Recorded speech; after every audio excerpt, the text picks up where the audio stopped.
Capítulo 1. Yo no he venido a destruir la ley, las tres revelaciones, Moisés, Cristo, el espiritismo. Alianza de la ciencia y de la religión. Instrucciones de los espíritus, la nueva era. No penséis que he venido a destruir la ley o los profetas, no he venido a destruirlos, sino a darles cumplimiento, porque en verdad os digo, que el cielo y la tierra no pasarán, ni un punto, ni un tilde pasarán, sin que todo se haya cumplido. San Mateo, capítulo 5 versículo 17 y 18. Moisés.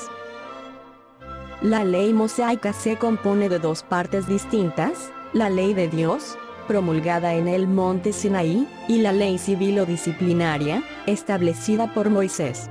Una es invariable, la otra, apropiada a las costumbres y al carácter del pueblo, se modifica con el tiempo.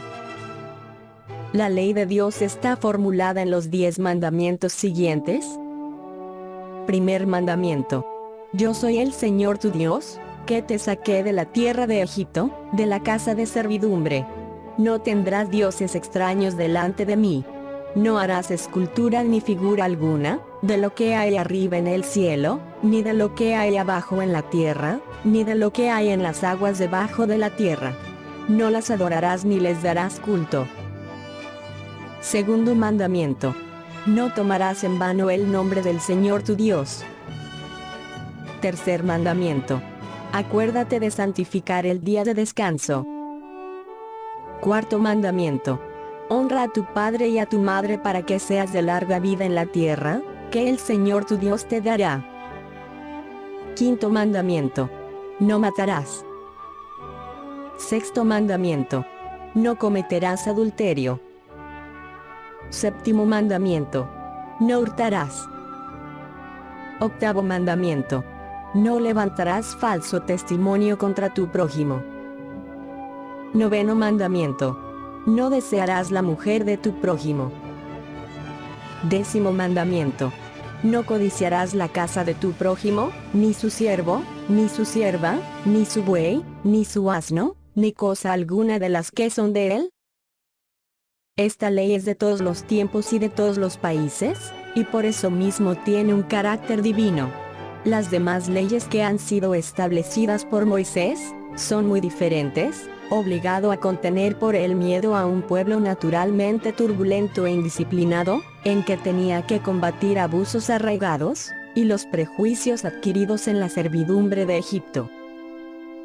Para revestir de autoridad sus leyes, debió atribuirles un origen divino, como lo hicieron todos los legisladores de los pueblos primitivos. La autoridad del hombre debía apoyarse en la autoridad de Dios, no obstante, solo la idea de un Dios terrible podía impresionar a hombres ignorantes, en quienes el sentido moral y el sentimiento de una justicia recta, estaban aún poco desarrollados. Es evidente que el que había establecido en sus mandamientos, no matarás, no harás mal a tu prójimo, etc., no podía contradecirse haciendo del exterminio un deber. Las leyes mosaicas propiamente dichas, tenían pues un carácter esencialmente transitorio. Cristo. Jesús no vino a destruir la ley. Es decir, la ley de Dios, vino a darle cumplimiento, esto es a desarrollarla, a darle su verdadero sentido, y adecuarla al grado de progreso de los hombres. Por esto se encuentra en esa ley el principio de los deberes para con Dios y para con el prójimo, que son la base de su doctrina. En cuanto a las leyes de Moisés propiamente dichas, por el contrario, Jesús las modificó profundamente, tanto en el fondo, como en la forma. Combatió constantemente el abuso de las prácticas exteriores y las falsas interpretaciones, y no pudo hacerlas sufrir una reforma más radical que reduciéndolas a estas palabras: amar a Dios sobre todas las cosas y al prójimo como a sí mismo, añadiendo, esta es toda la ley y los profetas. Con esas palabras, el cielo y la tierra no pasarán sin que todo sea cumplido, sin que falte un solo punto, o un tilde de la ley. Jesús quiso decir, que era necesario que la ley de Dios recibiera su cumplimiento, es decir, que fuese practicada en la tierra, en toda su pureza, con todo su desarrollo y todas sus consecuencias. ¿Por qué? ¿De qué serviría haber establecido esa ley, si había de quedar como privilegio de algunos hombres o de un solo pueblo? Siendo todos los hombres hijos de Dios, sin distinciones, todos ellos son objeto de la misma solicitud. Pero la misión de Jesús no fue simplemente la de un legislador moralista, sin otra autoridad que la de su palabra. Vino a cumplir las profecías que anunciaron su llegada. Su autoridad provenía de la naturaleza excepcional de su espíritu, y de su misión divina. Vino a enseñar a los hombres que la verdadera vida no está en la tierra, sino en el reino de los cielos. Vino a enseñarles el camino que conduce a esa vida, los medios para reconciliarse con Dios, y hacer presentir por la marcha de las cosas el porvenir, para el cumplimiento de los destinos humanos. Sin embargo, no lo dijo todo, y sobre muchos puntos, se limitó a presentar el germen de verdades que él mismo declaró que no podían aún ser comprendidas. Habló acerca de todo, pero en términos relativamente explícitos, porque para entender el sentido oculto de aquellas palabras, era preciso que ideas nuevas y conocimientos nuevos vinieran a dar la clave, y estas ideas no podían venir antes que el espíritu humano alcanzara cierto grado de madurez. La ciencia debía contribuir eficazmente al nacimiento y al desarrollo de esas ideas. Era pues necesario dar a la ciencia tiempo para progresar. El espiritismo. El espiritismo es la nueva ciencia que viene a revelar a los hombres, por medio de pruebas irrefutables, la existencia y la naturaleza del mundo espiritual, y sus relaciones con el mundo corporal. Nos muestra este mundo, no como una cosa sobrenatural, sino al contrario, como una de las fuerzas vivas que incesantemente obran en la naturaleza, como la fuente de una multitud de fenómenos incomprensibles hasta ahora, y relegados por esta razón, al dominio de lo fantástico y lo maravilloso. A estas relaciones Cristo hace alusión en diferentes circunstancias, y por esto muchas de las cosas que dijo son todavía ininteligibles o falsamente interpretadas. El espiritismo es la clave con cuya ayuda todo se explica fácilmente.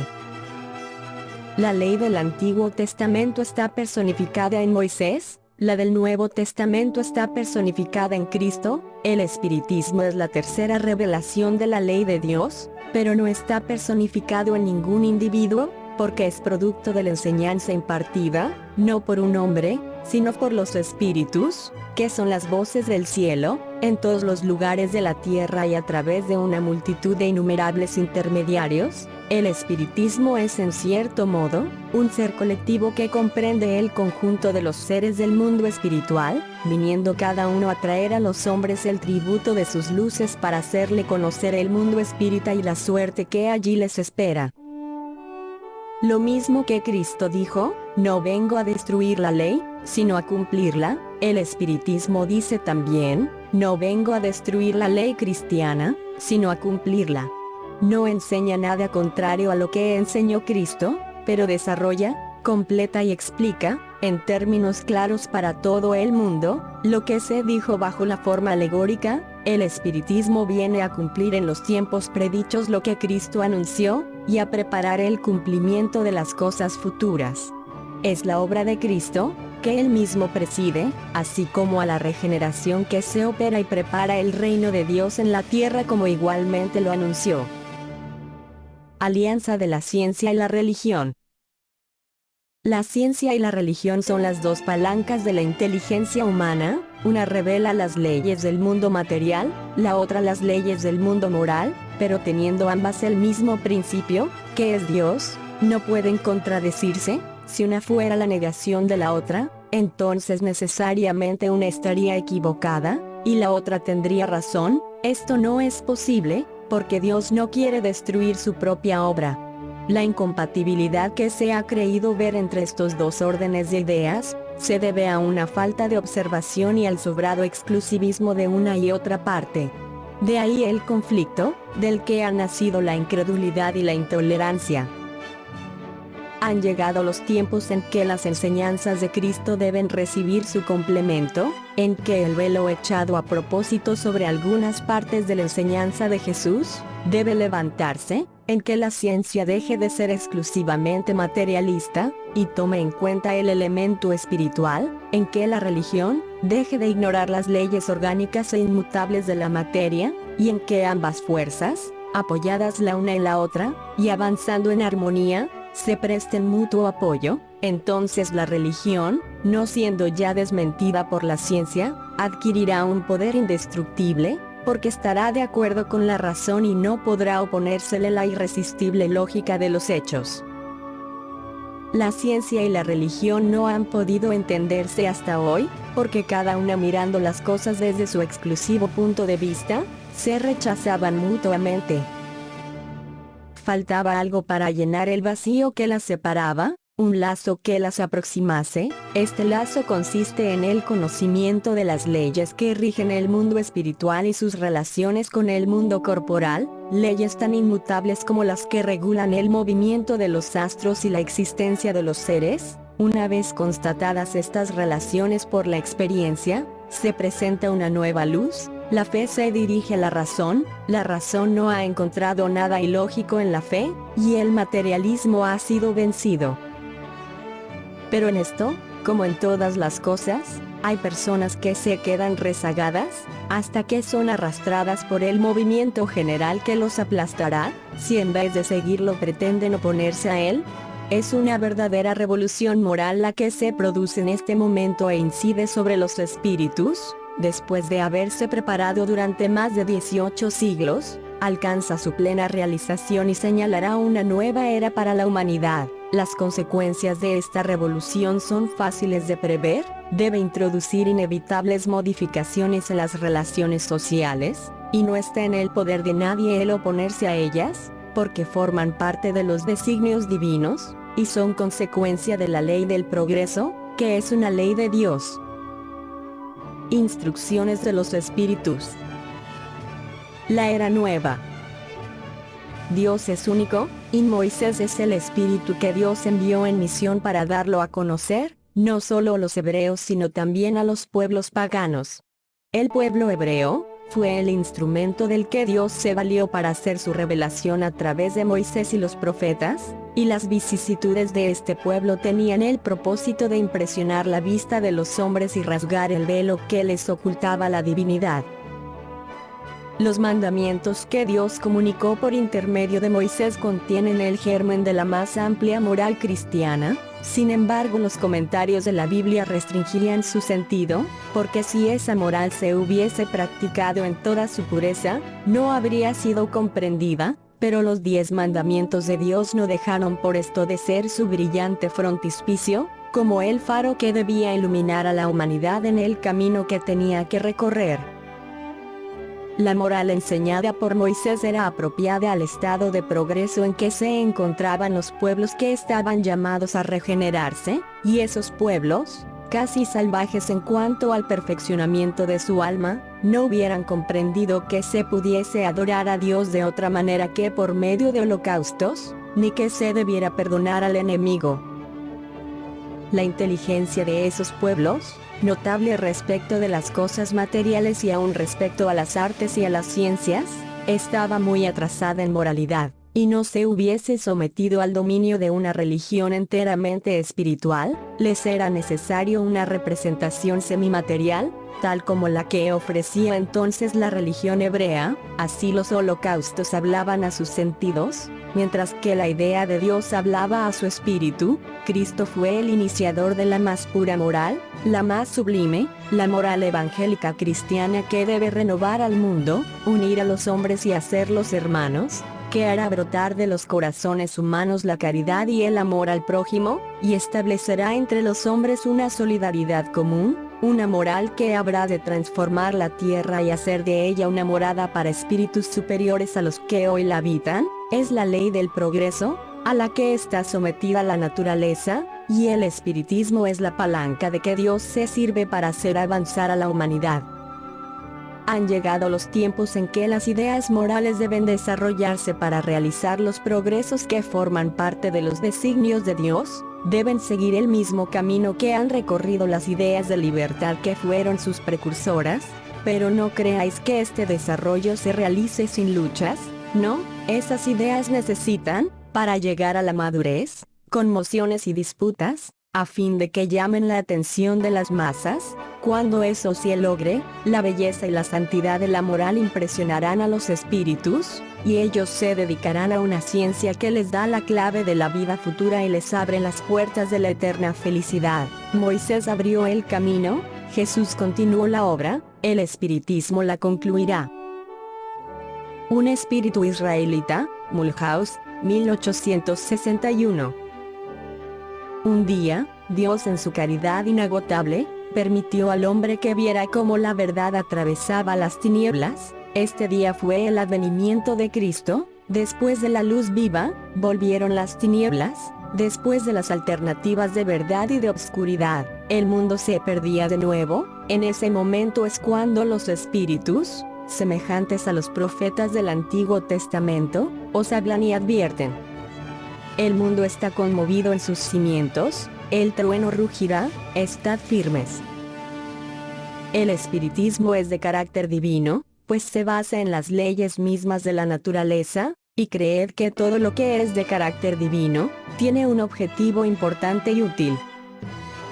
Vuestro mundo se perdía, la ciencia desarrollada a expensas de lo que es de naturaleza moral, si bien os conducía al bienestar material, redundaba en provecho del espíritu de las tinieblas. Vosotros lo sabéis, cristianos. El corazón y el amor deben marchar unidos a la ciencia, el reino de Cristo.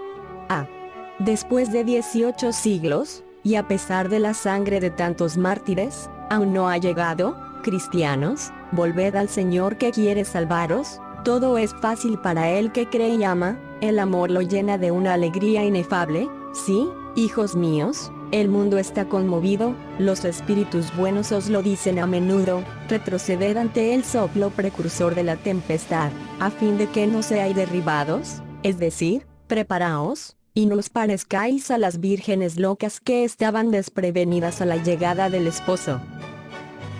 La revolución que se prepara es más bien moral que material. Los grandes espíritus, mensajeros divinos, inspiran la fe para que todos vosotros, obreros, ilustrados y entusiastas, hagáis oír vuestra humilde voz, porque vosotros sois como granos de arena, pero sin granos de arena no habría montañas. Así pues que esta expresión somos pequeños, ya no tenga sentido para vosotros, a cada uno su misión, a cada uno su trabajo.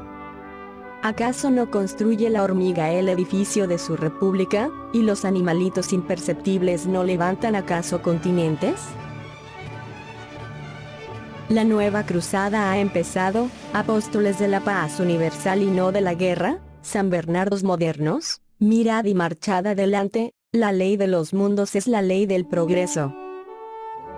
Fenelón. Potiers, 1861.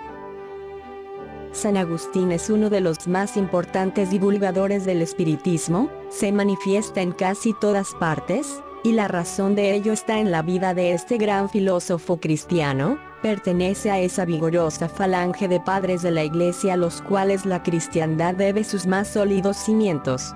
Como muchos, fue rescatado del paganismo, o mejor dicho, de la impiedad más profunda, por el resplandor de la verdad. Cuando en medio de sus mayores excesos sintió en su alma esta vibración extraña que le hizo volver en sí mismo, y comprender que la felicidad estaba en otra parte y no en los placeres embriagantes y efímeros. Cuando en fin, como San Pablo en su camino de Damasco, oyó también la voz santa que le gritaba, «Saulo, Saulo, ¿por qué me persigues?», exclamó, «Dios mío, perdóname, yo creo. Soy cristiano». Y desde entonces se convirtió en uno de los más firmes defensores del Evangelio. Se pueden leer en las notables confesiones que nos dejó este eminente espíritu, las palabras características y proféticas al mismo tiempo, que pronunció después de haber perdido a Santa Mónica. «Estoy convencido de que mi madre volverá a visitarme y a darme consejos, revelándome lo que nos espera en la vida futura». Cuánta enseñanza hay en estas palabras, y qué previsión tan brillante de la futura doctrina. Por eso hoy, viendo llegada la hora para divulgar la verdad que en otro tiempo presintió, San Agustín se ha vuelto su ardiente propagador, y se multiplica, por decirlo así, para acudir a todos los que lo llaman. Erasto, discípulo de San Pablo. París, 1863. ¿Acaso San Agustín viene a echar abajo aquello que edificó? Por cierto que no, pero como tantos otros, ahora ve con los ojos del espíritu, lo que no veía como hombre, su alma desprendida entrevé nuevas claridades, y comprende lo que no comprendía antes. Nuevas ideas le han revelado el verdadero sentido de ciertas palabras. En la tierra, San Agustín juzgaba las cosas según los conocimientos que poseía, pero cuando se hizo para él una nueva luz, pudo juzgarlas más sensatamente. Así abandonó su creencia respecto a los espíritus incubos y subcubos, y el anatema que había lanzado contra la teoría de las antípodas. Ahora que el cristianismo se le presenta en toda su pureza, puede pensar sobre ciertos puntos de otro modo que cuando vivía, sin dejar de ser un apóstol cristiano, y sin renegar de su fe. Puede hacerse divulgador del espiritismo, porque en él ve el cumplimiento de las cosas predichas. Al proclamarlo hoy, no hace otra cosa que conducirnos a una interpretación más sensata y más lógica que los textos. Lo mismo sucede con otros espíritus que se encuentran en una posición análoga.